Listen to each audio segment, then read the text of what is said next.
ചന്ദ്രോപമം മലേ ചന്ദന ചർച്ചിതാംഗം മന്ദാര പുഷ്പ പരിപൂജിത പാദപത്മം ബ്രഹ്മേന്ദ്രവന്ദ്യ മനുഷ്യം മുനിവൃന്ദസേവ്യം വന്ദേ അരവിന്ദനയനം രഘുരാമചന്ദ്രം.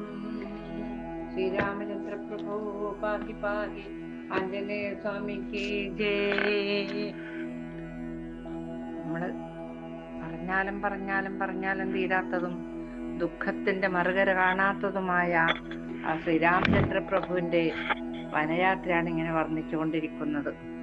കൗസല്യരാജ്ഞി എന്താ ചെയ്യുന്നത്? രാത്രി മുഴുവൻ ഉറക്കമിളച്ചിരുന്ന സീതാദേവിയുടെ അല്ല, അമ്മയുടെ അടുത്തേക്കാണ് ഭഗവാൻ പോകുന്നത്. ഇപ്പൊ രാത്രി മുഴുവൻ ഉറക്കമിളച്ചിരുന്ന അടുത്ത ശുഭദിനത്തെ സ്വീകരിക്കാനുള്ള തയ്യാറെടുപ്പിലായിരുന്നു പാപം. ഇന്ന് പ്രഭാതത്തിന് ശേഷം 2 പ്രാവശ്യം ആരാധനയിൽ പങ്കെടുത്തു അവർ. രാമന്റെ ആഗമനം അറിയിച്ച ഘട്ടത്തിൽ വൃദ്ധ ബ്രാഹ്മണ പുരോഹിതന്മാർ അഗ്നിദേവനെ പ്രസാദിപ്പിക്കാൻ വേദമന്ത്രങ്ങൾ ഉച്ചരിക്കുകയായിരുന്നു. മാതാവ് ആനന്ദാധീനനായി തന്റെ മകന്റെ അഭിഷേക കർമ്മം സ്വന്തം കണ്ണുകൊണ്ട് കാണാമല്ലോ എന്നതായിരുന്നു ആ ആനന്ദത്തിന് കാരണം. അതേത് അമ്മക്കാരും അങ്ങനെ തന്നെ. മകന്റെ ഒരു നന്മ, ഒന്നിക്കൊരു വിവാഹം, അല്ലെങ്കിൽ പുത്രന്റെ ഒരു ചോറൂണ്, കുട്ടിയുടെ ആൺകുട്ടിയായാലും പെൺകുട്ടിയായാലും അതിൻ്റെ ഒരു പേരുവിളി, ഇതൊക്കെ കാണണം എൻ്റെ മകന്റെ കുഞ്ഞിൻ്റെ എന്നൊക്കെ തോന്നുന്ന സാധാരണല്ലേ, മകൻ്റെതായാലും മകന്റെ മക്കളുടേതായാലും. അതുപോലെ തന്നെ ഈ ദേവിക്ക്, ശ്രീരാമചന്ദ്ര പ്രഭുവിന്റെ അമ്മയായ കൗസല്യാദേവിക്ക് തോന്നിയത്. ആനന്ദത്തിന് കാരണം പല സത്കർമ്മങ്ങളും അനുഷ്ഠിച്ചുകൊണ്ടവർ ആനന്ദം ആഘോഷിച്ചു. അവർ ധാരാളം ദാനങ്ങൾ ചെയ്തു. അവർ നിരാഹാരവ്രതവും നിർനിദ്രാവ്രതവും അനുഷ്ഠിച്ചു. ഇതാണ് പണ്ട് കാലത്തുള്ളവരുടെ ആനന്ദം. അല്ലെ ഇന്നത്തെ മാതിരി കേക്ക് മുറിക്കാം, അല്ലെങ്കിൽ ഹോട്ടലിൽ പോയി തണുത്തത് കഴിക്കാം, അതൊന്നല്ല. ഇങ്ങനെയാണ് പണ്ടത്തവർ ആനന്ദിക്കാറ്. ആനന്ദം തന്നെ അവർക്ക് മതിയായ ആഹാരമായിരുന്നു. അതാ നമുക്കായാലും അങ്ങനെ. സന്തോഷിച്ചിരിക്കുമ്പോൾ നമുക്ക് ഭക്ഷണത്തിനെ കുറിച്ചൊന്നൊരു ചിന്ത ഉണ്ടാവില്ല. എല്ലാവരുമായി അവർ ആനന്ദം പങ്കിട്ടു. രാമനെ സ്വീകരിക്കാനായി അവർ മുന്നോട്ടോടി. അവർ പുത്രനെ കെട്ടിപ്പിടിച്ചു. അവിടുത്തെ കേശച്ചുരുളുകൾ തലോടി രാമന്റെ കൈപിടിച്ച് ആരാധനാലയത്തിലേക്ക് കൊണ്ടുപോവുകയാണ് അമ്മ. അവിടെയായിരുന്നു അവർ പ്രഭാത സമയം മുഴുവൻ ചെലവഴിച്ചത്. സംഭവങ്ങളുടെ തലകുത്തിമറിച്ചിലൊന്നും പാവം കൗസല്യ അറിഞ്ഞിരുന്നില്ല. നിഷ്കളങ്കയും സരളചിത്തയുമായിരുന്ന അവർ പരിശുദ്ധിയുടെ പര്യായമായ വെള്ള സാരി ധരിച്ചു. തന്റെ മണിബന്ധത്തിൽ പവിത്രമായ പട്ടുചരട് കെട്ടി അവർ കൃതജ്ഞതാപൂർവം ഈശ്വരാരാധനയിൽ ഏർപ്പെട്ടിരുന്നു. രാമന്റെ മുഖത്ത് നോക്കിയപ്പോൾ അത് കൂടുതൽ തേജസ്സോടെ പ്രകാശിക്കുന്നതായിട്ടാണ് ആ അമ്മക്ക് കാണാൻ കഴിഞ്ഞത്. അത് കാരണം അവർക്ക് ആനന്ദം ഒതുക്കുവാൻ കഴിഞ്ഞില്ല. മകനേ, അവർ പറഞ്ഞു, നിന്റെ പൂർവ്വപിതാക്കന്മാരെല്ലാം രാജർഷിമാരായിരുന്നു കുട്ടി. അവർ നീതി നന്നായി പുലർത്തിയിരുന്നു. മഹാത്മാക്കളായിരുന്നു അവർ. അവരെല്ലാം നീ അവരെ പോലെ യശസ്വിയായിരിക്കട്ടെ. അവരുടെ പ്രഭാവം എല്ലായിടത്തും ചെന്നെത്തിയതുപോലെ നിന്റെ പ്രഭാവവും ദിഗന്ധങ്ങളിലെല്ലാം എത്തിച്ചേരട്ടെ മകനെ. ഈ രാജവംശം ചെയ്തിരുന്നതുപോലെ നീതിനിഷ്ഠയുടെ ആദർശങ്ങൾ പരിപൂർണമായും അവലംബിക്കുക. മനസ്സാന്നിധ്യമില്ലാത്തപ്പോൾ പോലും അവയെ അവഗണിക്കാതിരിക്കുക. ഒരിക്കലും പതറാതെ അവയെ മുറുകെ പിടിക്കുക. ഇങ്ങനെ പറഞ്ഞുകൊണ്ടവർ ഈ ശുഭദിനത്തിൽ അവരുടെ അനുഗ്രഹങ്ങളുടെ അടയാളമായി കുറച്ച് അരിമണികൾ അദ്ദേഹത്തിന്റെ തലയിൽ ചാർത്തി തന്റെ സമീപം സുവർണാസനം പിടിച്ചിട്ടു. അവർ പറഞ്ഞു, മകനെ, നീ ഇന്നലെ രാത്രി ചടങ്ങ് പ്രകാരമുള്ള നിർനിദ്രതാവ്രതം ആചരിച്ചു അല്ലേ? നീ ശാസ്ത്രോക്ത പ്രകാരം അനശനവ്രതവും അനുഷ്ഠിച്ചിരിക്കും. നീ ക്ഷീണിച്ചിരിക്കണം. ഇതാ കുറെ നേരം ഇവിടെ ഇരിക്ക്, കുറെ ഫലങ്ങൾ ആഹരിക്കുകയും ചെയ്യും. ഇങ്ങനെ പറഞ്ഞുകൊണ്ട് രാമനായി കനകത്തളികയിൽ പഴങ്ങൾ വെച്ചു നീട്ടി. മാതാവിന്റെ ആനന്ദവും തന്നിൽ ചൊരിഞ്ഞ പ്രേമവും രാമനെ പുളകിതഗാത്രനാക്കി. സംഭവങ്ങളുടെ മാറ്റം എങ്ങനെയാണ് അമ്മയെ അറിയിക്കുക, അതെങ്ങനെ അറിയിക്കാൻ കഴിയുക എന്ന് അദ്ദേഹം ചിന്തിച്ചു. ആനന്ദത്തിന്റെ അന്തരീക്ഷം നശിപ്പിക്കാൻ രാമന് വിഷമമായിരുന്നു. അവർക്ക് സംതൃപ്തി നൽകാൻ വേണ്ടി അദ്ദേഹം കനകാസനത്തിലിരുന്ന് തളികയിലെ സാധനങ്ങൾ തൊട്ടു. എന്നിട്ട് പറഞ്ഞു, അമ്മേ, ഈ നിമിഷം മുതൽ ഞാൻ സ്വർണം സ്പർശിക്കരുത്, ഞാൻ സ്വർണാസനങ്ങളിൽ ഇരിക്കരുത്. ഞാൻ അമ്മയുടെ അനുഗ്രഹം പ്രതീക്ഷിക്കുകയാണ്. കാരണം ഒരു രാജ്യഭ്രഷ്ടൻ എന്ന നിലയിൽ എനിക്ക് ദണ്ഡകാരണ്യത്തിലേക്ക് പോകേണ്ടതുണ്ട്. ഞാൻ അതിനുള്ള അനുവാദത്തിന് വേണ്ടിയാണ് ഇവിടെ അമ്മയുടെ അടുത്ത് വന്നത്. ഓരേ പൂരം. അമ്മ അമ്മക്കിത് തന്നെയല്ലേ കേൾക്കേണ്ട കാര്യം. അമ്മ ഇപ്പൊ ബോധം കെട്ടുപോകും. രാമൻ പറഞ്ഞ വാക്കുകളൊന്നും കൗസല്യക്ക് മനസ്സിലായില്ല. അവർക്ക് ഇങ്ങനെ പറയാൻ മാത്രം കഴിഞ്ഞു. മകനെ, അടുത്ത കുറെ നിമിഷങ്ങൾക്കുള്ളിൽ നീ രാജാവായി അഭിഷിക്തനാവാൻ പോവുകയല്ലേ. എന്നിട്ട് നീ ദണ്ഡകാരണ്യത്തെ പറ്റി പറയുന്നു. നീ പറയുന്നതിന്റെ പൊരുളൊന്നും എനിക്ക് മനസ്സിലാവുന്നില്ല മകനെ. തന്റെ പുത്രൻ തമാശ പറഞ്ഞ് തന്നെ ശല്യപ്പെടുത്തുകയാണെന്ന് അവർ ധരിച്ചു. അവർ പറഞ്ഞു, മകനെ, ഈ ശുഭസമയത്ത് നീ തമാശയായി പോലും ദുഃഖസൂചകങ്ങളായ കാര്യങ്ങളെപ്പറ്റി, ദുശകുനങ്ങളായ കാര്യങ്ങളെപ്പറ്റി സംസാരിക്കരുത്. അത് ഉപേക്ഷിക്കൂ. എന്റെ മോഹനരത്നമേ, പാലിൽ വേവിച്ച് പഞ്ചസാരയിട്ട് മധുരപ്പെടുത്തി ഒരു തളികയിൽ വെച്ചിരുന്ന ചോറിൽ നിന്ന് വിരൽ കൊണ്ട് കുറെ നുള്ളിയെടുത്ത് രാമന്റെ നാവിന്മേൽ വെച്ചു. അവരുടെ പ്രേമവും ആനന്ദവും കണ്ട് ലക്ഷ്മണന്റെ നയനങ്ങൾ കണ്ണുനീർ നിറഞ്ഞു തൂവുകയാണ് ലക്ഷ്മണന്റെ നയനങ്ങൾ.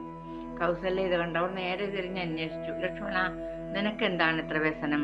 അവർ ക്ഷണത്തിൽ കുമാരന്റെ അടുത്തേക്ക് നിന്ന് അദ്ദേഹത്തെ തലോടുവാൻ ശ്രമിച്ചു. പക്ഷേ ലക്ഷ്മണന് ദുഃഖം മടക്കി നിർത്താൻ കഴിഞ്ഞില്ല. അദ്ദേഹം ഉറക്കെ കരഞ്ഞു. കൗസല്യാദേവി അമ്പരന്ന് പോയി. ലക്ഷ്മണൻ കരഞ്ഞത് എന്തിനാണെന്ന് അവർക്ക് മനസ്സിലായില്ല. രാമന്റെ വാക്കുകളും ലക്ഷ്മണന്റെ ദുഃഖവും അവരെ ആകെ കുഴപ്പത്തിലാക്കി. ഇതിനിടയിൽ രാമൻ ഇടപെട്ട് സംസാരിച്ചു. മിണ്ടാതിരുന്ന കുഴപ്പമാണ്, അതുകൊണ്ട് മിണ്ടാൻ തീരുമാനിച്ചു, സംസാരിക്കാൻ തീരുമാനിച്ചു രാമൻ. അമ്മേ, അമ്മ ദുഃഖിക്കുകയില്ലെങ്കിൽ മാത്രം ഞാനൊരു സംഗതി പറയാം.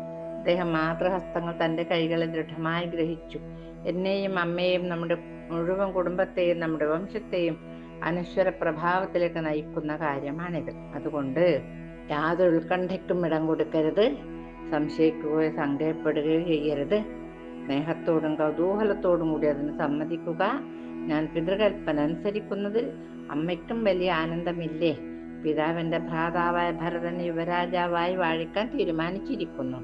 ഒരു താപസന്റെ വേഷത്തിൽ 14 കൊല്ലത്തേക്ക് വനവാസത്തിനായി ദണ്ഡകാരണ്യത്തിലേക്ക് എന്നെ അയക്കാനും തീരുമാനിച്ചിരിക്കുന്നു അമ്മേ. അദ്ദേഹത്തിന്റെ ആജ്ഞകൾക്ക് വഴങ്ങി ഞാൻ വനവാസത്തിന് പോവുകയാണ്. അമ്മയോട് അനുവാദം ചോദിക്കാൻ വന്നിരിക്കുകയാണ്. ഇത് കേട്ട് കൗസല്യ വിറയാർന്ന സ്വരത്തിൽ പറഞ്ഞു, രാമാ എന്ന് വിളിച്ചുടനെ നിലംപതിച്ചു. എന്താണ് സംഭവിച്ചത്? എന്റെ പ്രായമെത്താത്ത കുഞ്ഞിനെ ഇരുളടഞ്ഞ വനത്തിലേക്ക് അയക്കുകയോ? ഇതിനെന്തു കുറ്റമാണ് രാമൻ ചെയ്തത്? അമ്മ തനിയെ തന്നെ പറയുകയാണ്. ഇത് ആയിരിക്കുമോ? സത്യമായിരിക്കല്ലേ? ഞാൻ ഉറക്കം വിളച്ചതിന്റെയും അനശനവ്രതം അനുഷ്ഠിച്ചതിന്റെയും ഫലമായി എന്റെ തലച്ചോറിൽ നിന്നും വരുന്ന അർത്ഥമില്ലാത്ത ജൽപ്പനങ്ങളായിരിക്കുമോ ഇത്? അവർ ഇങ്ങനെ സ്വയം വിശദീകരണം ചെയ്യുകയും ആശ്വസിക്കുകയും ചെയ്യുമ്പോൾ കൈകേയിയുടെ കൊട്ടാരത്തിൽ നടന്ന സംഭവങ്ങൾ അന്തഃപുരത്തിൽ എത്തിക്കഴിഞ്ഞിരുന്നു. ഭാഗത്തു നിന്നും പരിചാരകന്മാരുടെയും പുലമ്പലിന്റെയും വിലാപത്തിന്റെ ശബ്ദം ഉയർന്നു കേട്ടു. വ്യസനാധിക്യം കൊണ്ട് എല്ലാവരും കണ്ണുനീർ പൊഴിക്കുകയായിരുന്നു. രാമാ, ഞങ്ങളെ വിട്ടുപോകരുതേ എന്ന ആക്രന്ദനം സർവ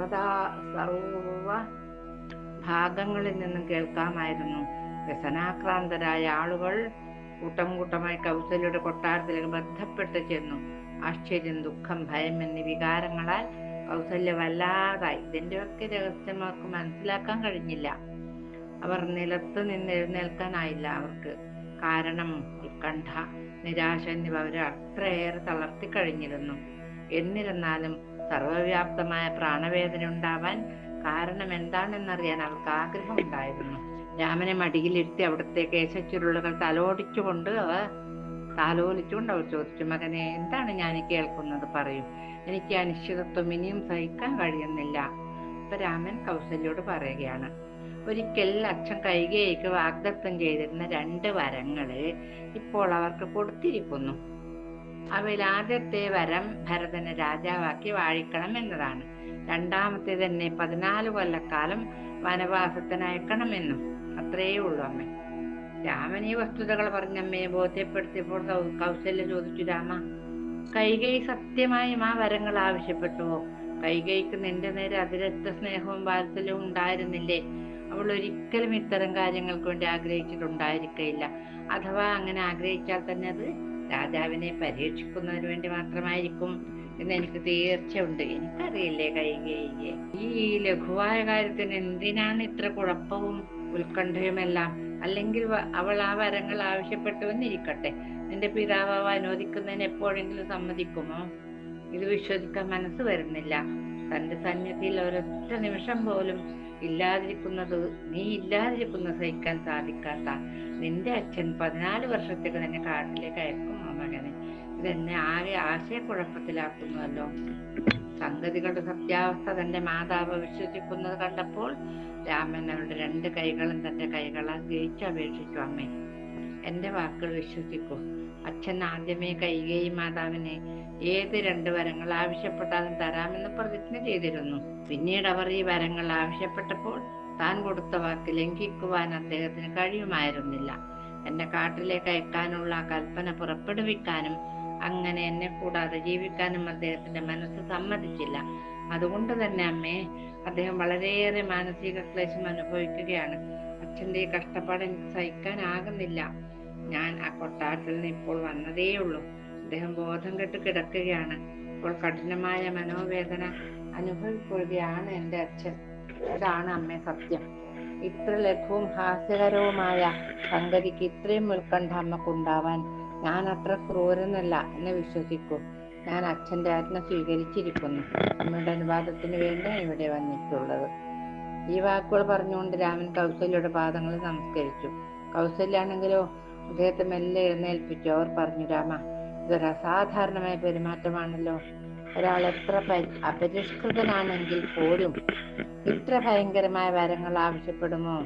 അടുത്ത കുറെ നിമിഷങ്ങൾക്കുള്ളിൽ കിരീടധാരൻ നടത്താനിരിക്കുന്ന നിന്നെ വനത്തിലേക്ക്, അതും 14 കൊല്ലത്തേക്ക് പറഞ്ഞേക്കുവാൻ ഏതെങ്കിലും മനുഷ്യജീവി എപ്പോഴെങ്കിലും ചിന്തിക്കുമോ മകനെ? എന്റെ ജീവിതകാലം മുഴുവൻ ഞാൻ ദുഃഖം അനുഭവിക്കുകയാണോ വേണ്ടത് രാമ? അനേകം വ്രതങ്ങളുടെയും പുണ്യകർമ്മങ്ങളുടെയും ഫലമായി എനിക്കൊരു പുത്രനെ ലഭിച്ചു. നിന്റെ കോമളമായ മുഖത്ത് നോക്കിക്കൊണ്ട് ഞാൻ കഴിഞ്ഞ കാല ദുഃഖത്തിന്റെ വേദനകൾ മറന്നു. എനിക്ക് മറ്റൊരാഗ്രഹമില്ല രാമ. ഞാൻ മറ്റൊരു വരത്തിനും ആവശ്യപ്പെടുന്നുമില്ല. എന്റെ മകൻ എന്നോടൊന്നിച്ച് എന്റെ സമീപമുണ്ടായാൽ എന്നെ സംബന്ധിച്ച് ധാരാളം മതി. ഈ ചെറിയ ദാനത്തിന് പോലും ഞാൻ അനർഹയായി തീർന്നിട്ടുണ്ടോ? കാട്ടിലേക്ക് എറിയപ്പെടാൻ വേണ്ടി മാത്രമാണോ ഞാനൊരു കുഞ്ഞിനെ പ്രസവിച്ചത്? ഏതെങ്കിലും ഒരമ്മ തന്റെ മകനെ കാട്ടിലേക്ക് അയക്കാൻ സമ്മതിക്കുമോ? രാമാ, കഷ്ടം. ഞാൻ എന്തൊരു പാപമാണ് കഴിഞ്ഞ കാലങ്ങളിൽ ചെയ്തിട്ടുള്ളത്. കഴിഞ്ഞ ജന്മങ്ങൾ ഏതൊരു ജന്മത്തിലാണ് ഞാൻ ഒരമ്മയെ മകനിൽ നിന്നും അകറ്റി നിർത്തിയത്? നീ വേദപാഠങ്ങൾ ആരംഭിച്ച ദിവസം മുതൽ എന്റെ അഭിഷേക ദിനം അടുത്ത് വരികയാണെന്ന ചിന്തയിൽ ഞാൻ അനുനിമിഷം സന്തോഷിക്കുകയായിരുന്നു മകനെ. എന്റെ ആ മധുര സ്വപ്നങ്ങളെല്ലാം ഇല്ലാതായോ? എന്റെ എല്ലാ പ്രതീക്ഷകളും നിലത്ത് വലിച്ചെറിഞ്ഞ് പൊട്ടിച്ചു നുറുക്കിയോ? എന്റെ ആനന്ദത്തിനും സുഖത്തിനും വേണ്ടി ഞാൻ നിഷ്കൃഷ്ടമായി ആചരിച്ച വ്രതങ്ങളും നിർനിദ്രതയും ക്രിയകളും കർമ്മങ്ങളും എല്ലാം ഫലശൂന്യമായി തീർന്നു രാമ. ഞാൻ എന്തൊരു മഹാഭാവിയാണ് ഈശ്വര. ഈ വാർത്ത കേട്ടിട്ട് എന്റെ ഹൃദയം പൊട്ടിത്തകരാത്തത്? ഒരു പക്ഷെ ഹൃദയഭേദകമായ ഇത്തരം അനേകം വാർത്തകൾ ഇനിയും കേൾക്കാനുണ്ടായിരിക്കും. ഇപ്പോൾ തന്നെ പൊട്ടിത്തകർന്നാല് ബാക്കിയുള്ളത് കൂടി കേൾക്കണ്ടേ? അതുകൊണ്ടായിരിക്കും മൃത്യു എന്നെ സഹായിക്കുന്നില്ല. ഈ ക്ഷോഭമെല്ലാം ഉണ്ടായിട്ടും എന്റെ ഹൃദയം വീണ്ടും സ്പന്ദിക്കുന്നു. കഷ്ടം, മരണം പോലും നിശ്ചിത സമയത്ത് കാത്തിരിക്കുകയാണ്. അവൻ വരുന്നു. പക്ഷെ എന്റെ സ്ഥിതി കണ്ടിട്ടും എന്നെ പിന്നെയും ജീവിക്കാൻ അനുവദിക്കുന്നു. എന്റെ നേരെ ദയയില്ല. മൃത്യുവിന്റെ രാജ്യത്തിൽ പ്രവേശിക്കുന്നതിന് പോലും ഞാൻ അനർഹയാണെന്ന് വിധിക്കപ്പെട്ടിരിക്കുന്നു. ഹരാമാ, ഈ ആപത്ത് നമുക്ക് വരേണ്ടതാണ്. അവർ വിലപിച്ചു ബോധം കെട്ട് നിലത്ത് വീണു. ബോധം വീണപ്പോൾ കൈത്തലം കൊണ്ട് ഹൃദയം അമർത്തി നിലത്തുകൂടി ഉരുണ്ടു. രാമനെ കാഴ്ച ശാന്തമായി നോക്കി നിൽക്കാൻ കഴിഞ്ഞില്ല. ചുറ്റുമുണ്ടായിരുന്ന പരിചാരികമാരുടെ നിലവിളി കൊടുങ്കാറ്റ് പോലെ അദ്ദേഹത്തിന്റെ ചെവികളിൽ പതിച്ചു. രാമനൊരു വാക്കുപോലും ഉരിയാടിയില്ല. അദ്ദേഹം അമ്മയുടെ അടുത്തിരുന്ന് അവരുടെ നെറ്റി അവരുടെ തലമുടി തലോടി ആശ്വസിപ്പിച്ചുകൊണ്ടിരുന്നു. അവരുടെ വസ്ത്രങ്ങളിൽ പറ്റിയിരുന്ന പൊടിയെല്ലാം തട്ടിക്കളഞ്ഞു. കടലിൽ ആഴത്തിൽ ഉറച്ചു ഉയർന്നു നിൽക്കുന്ന ഒരു കൂറ്റൻ പാറക്കെട്ട് പോലെ ചുറ്റും അലച്ചുയർന്ന് നൂര ചിന്നുന്ന തിരമാലകളുടെ മുഷ്ടിപ്രഹരം കൊണ്ടൊന്നും യാതൊരു ഹാനിയും വരാതെ രാമൻ അവിടെ ഇരുന്നു. അദ്ദേഹം ദുഃഖത്തിന്റെ അഭിഘാതങ്ങൾക്കും ആനന്ദത്തിന്റെ മുഖസ്തുതികൾക്കും അതീതനായിരുന്നു. ചില നിമിഷങ്ങൾക്ക് മുമ്പ് ഒരു മഹാസാമ്രാജ്യത്തിന്റെ ഭരണകർത്താവായി അഭിഷിക്തനാകുവാൻ ആസ്ഥാന മണ്ഡപത്തിലേക്ക് പോയപ്പോഴുണ്ടായ അതേ സമചിത്തതയാണ് ഇപ്പോൾ 14 കൊല്ലത്തെ വനവാസത്തിനായി പുറപ്പെടുന്ന ഈ ഘട്ടത്തിലും അദ്ദേഹത്തിന്റെ ഭാവത്തിലും പെരുമാറ്റത്തിലും ഉണ്ടായിരുന്നത്. അതാണ് രാമൻ. അതാണ് രാമചന്ദ്രൻ. ധർമ്മമാർഗത്തിൽ നിന്നും രാമൻ അണ്ടുപോലും വ്യതിചലിക്കുകയില്ലെന്ന് കൗസല്യക്ക് അറിയാമായിരുന്നു. അദ്ദേഹം ഒരിക്കലും വാഗ്ദത്തം ലംഘിക്കുകയില്ലെന്നും അച്ഛൻ നിർദ്ദേശിച്ച മാർഗത്തിൽ ഒരു തലനാരിഴ പോലും വ്യതിചലിക്കുകയില്ലെന്നും അവർക്ക് ബോധ്യമുണ്ടായിരുന്നു. തന്റെ വിലാപങ്ങളൊന്നും അദ്ദേഹത്തെ പിന്തിരിപ്പിക്കുകയില്ലെന്നും അവർക്ക് തീർച്ചയുണ്ടായിരുന്നു. അതുകൊണ്ട് തന്നെ അദ്ദേഹത്തിന്റെ തീരുമാനം മാറ്റുന്നതിനായി രാമനെ സ്വാധീനിക്കുന്നതിനായിട്ടുള്ള എല്ലാ ശ്രമങ്ങളും അവർ ഉപേക്ഷിച്ചു. മകനെ, ദുരന്തമായ സംഭവ വികാസങ്ങളെ നേരിടാൻ വിധിക്കപ്പെട്ടിരിക്കുമ്പോൾ അന്യന്മാരെ കുറ്റം പറഞ്ഞിട്ട് എന്ത് കാര്യം? ഒരു പ്രയോജനമില്ല. അത് അധര വ്യായാമം മാത്രമാണ്. എല്ലാം നമ്മുടെ നന്മയ്ക്ക് വേണ്ടിയുള്ളതത്രേ. ഈശ്വര ശാസനകളെ നിഷേധിക്കുവാൻ ആർക്കും സാധ്യമല്ല. എനിക്ക് അയോധ്യയിൽ, ഈ രാജധാനിയിൽ യാതൊരു സുഖവും ഉണ്ടായിട്ടേയില്ല. എന്റെ രാമൻ എവിടെയാണോ അവിടെ മാത്രമേ എനിക്ക് സുഖമുണ്ടാവുകയുള്ളൂ. അതുകൊണ്ട് ഞാനും നിന്റെ കൂടെ വരും, എന്നെയും കൊണ്ടുപോകൂ അവർ പറഞ്ഞു. പിന്നെ എഴുന്നേൽക്കാൻ ശ്രമിച്ചു. പരിചാരികമാർ അവരെ പിടിച്ച് ചുമരുചാരിയിരുത്തി. അവരുടെ ക്ഷോഭശമനത്തിനായി അവർ മൃദുവായും മധുരമായും സംസാരിച്ചു. കൗസല്യയുടെ കഠിനമായ മനോവേദന ശ്രദ്ധിച്ചിരുന്ന ലക്ഷ്മണൻ പിന്നെ ലക്ഷ്മണനല്ലാതായി. അവരുടെ വാക്കുകളും ശ്രദ്ധിച്ചു. അദ്ദേഹത്തിന് വികാരങ്ങളെ നിയന്ത്രിക്കാൻ കഴിഞ്ഞില്ല. ലക്ഷ്മണൻ ക്രോധം കൊണ്ട് പൊട്ടിത്തെറിക്കുകയായിരുന്നു. അദ്ദേഹം കൈകൾ വക്ഷത്തിൽ മടക്കി അമർത്തി വെച്ചു. അദ്ദേഹം പറഞ്ഞു, ഹേ ബഹുമാന്യയായ മാതാവേ, ഞാനിത് ഒരു കാലത്തും അംഗീകരിക്കുകയില്ല. ഒരു സ്ത്രീയുടെ അനർഹമായ ജൽപ്പനത്തിന് വഴങ്ങി രാമൻ രാജ്യം വിട്ട് കാട്ടിലേക്ക് പോവുകയോ? ഇതെനിക്ക് പൊറുക്കാനാവില്ല. അച്ഛൻ വളരെ വൃദ്ധനായിരിക്കുന്നു. അതിന്റെ ഫലമായി അദ്ദേഹത്തിന്റെ മനസ്സിന് സ്ഥിരതയില്ലാതായി. അദ്ദേഹം ഐന്ദ്രിയമായ വിഷയങ്ങളിൽ, നേട്ടങ്ങളിൽ കുടുങ്ങിക്കിടക്കുകയാണ്. കൈകയുടെ വശീകരണ തന്ത്രങ്ങൾക്ക് അടിമയായി തീർന്നിരിക്കുകയാണ് അദ്ദേഹം. ദയനീയമായ വിധം ശ്രീജിതനുമാണ്. തന്റെ പ്രവർത്തനങ്ങളുടെ പ്രത്യാഘാതങ്ങളെ പറ്റി അദ്ദേഹത്തിന് അശേഷം വിവേചനാബോധമില്ല. ഈ മതിമോഹത്തിൽ ഏതു തരത്തിലുള്ള കൽപ്പനകളും പുറപ്പെടുവിക്കാനുള്ള സംഭാവ്യതയുണ്ട്. അത്തരത്തിലുള്ള കൽപ്പനകൾ അനുസരിക്കേണ്ടതില്ല. അയാഥാർത്ഥ്യത്തിൽ നിന്ന് യാഥാർത്ഥ്യവും ഗൗരവമേറിയ അനന്തര ഫലങ്ങളും ഉളവാക്കുന്ന സംഗതികളിൽ നിന്ന് നൈമിഷികമായ സംഗതികളും വേർതിരിച്ചറിയുവാൻ സാധിക്കാത്ത വിധം രാജാവ് ദുർബല മനസ്ഥിതിയിലാണ്. അങ്ങനെയുള്ള ഭരണകർത്താക്കൾ മതിമോഹത്തിൽ നിന്നും പുറപ്പെടുവിക്കുന്ന ആജ്ഞകൾ ധിക്കരിക്കാവുന്നതാണ്. എന്നല്ല, വനത്തിലേക്ക് അയക്കാൻ തക്ക എന്ത് തെറ്റാണ് എന്റെ ജ്യേഷ്ഠൻ ചെയ്തത്? രാമന്റെ ഏറ്റവും ക്രൂരനായ ശത്രുവിന് പോലും അദ്ദേഹത്തിന് അങ്ങനെ ആരെങ്കിലും ഉണ്ടെങ്കിൽ അല്ലെങ്കിൽ താൻ ചെയ്ത കുറ്റങ്ങൾക്കും ശിക്ഷ അനുഭവിച്ചുകൊണ്ടിരിക്കുന്ന ഏറ്റവും കഠിനഹൃദയനായ ഒരു അപരിഷ്കൃതന് പോലും അദ്ദേഹത്തിന്റെ പെരുമാറ്റത്തിലോ പ്രവർത്തനത്തിലോ ഏറ്റവും നിസ്സാരമായ ഒരു കളങ്കത്തിന്റെ നേരെ പോലും വിരൽ ചൂണ്ടാൻ സാധിക്കുകയില്ല. ഇത്രയും അവിതർക്കിതമായ നിഷ്കളങ്കതയും ഉദ്ദേശശുദ്ധിയും പുണ്യശീലവുമുള്ള ഒരാളെ രാജ്യഭ്രഷ്ടൻ എന്ന നിലയിൽ കാട്ടിലേക്ക് ഓടിക്കുവാൻ ഭൂമിയിലുള്ള ഒരു രാജാവിനും അധികാരമില്ല. രാമൻ തന്റെ ഋജുവായ മാർഗത്തിൽ അചഞ്ചലനാണ്. അദ്ദേഹം ഇന്ദ്രിയങ്ങളുടെ ജേതാവാണ്. ഏത് ജാതിയിൽപ്പെട്ട ശത്രുക്കളെയും ഇദ്ദേഹം മാനിക്കുകയും ബഹുമാനപൂർവ്വം പെരുമാറുകയും ചെയ്യും. ഇങ്ങനെയുള്ളൊരു മകനെ ഏതെങ്കിലും അച്ഛൻ കാട്ടിലേക്ക് ഓടിക്കുമോ? കൂടാതെ രാജാവ് ധർമ്മ തൽപരനായിരിക്കണം. പവിത്രങ്ങളായ ആദർശങ്ങൾ പൂർണ്ണമായുമുള്ള ആളായിരിക്കണം.